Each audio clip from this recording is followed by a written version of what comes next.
DG Khan division में 7,53,000 एकड़ पर कपास की काश्त का हदफ मुकर्रर किया गया है और हदफ के असूल के लिए जिला और डिविजनल सतह की मॉनिटरिंग कमेटियां तश्कील दे दी गई हैं। Commissioner DG Khan division doctor Nasir Mahmood Bashir की जेर सदारत कॉटन क्रॉप मैनेजमेंट कमेटी का पहला इजलास मुनक्किद हुआ, जिसमें कपास की काश्त और टेक्सटाइल मसनूआत की बरामद तक के मराइल का जायजा लेते हुए हिकमत अमली मुरतब की गई।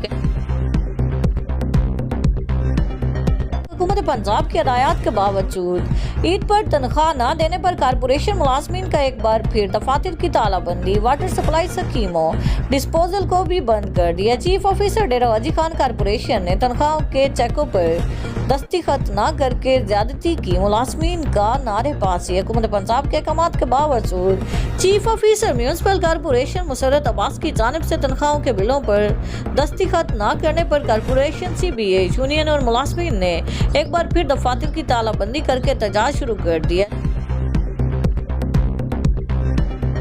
तालीमी बोर्ड डेरा गाजी खान के जेर तमाम नामी जमात के इम्तिहानात जारी हैं। डिप्टी कमिश्नर मार्शा इस्माइल लक ने इम्तिहानी अमल की पड़ताल के लिए government girls central model school का विजिट किया। Deputy commissioner मार्शा Ismail luck ohmic economics के पेपर में सिटिंग प्लान के मुताबिक तालबात को न बिठाने पर बरहम हो गए।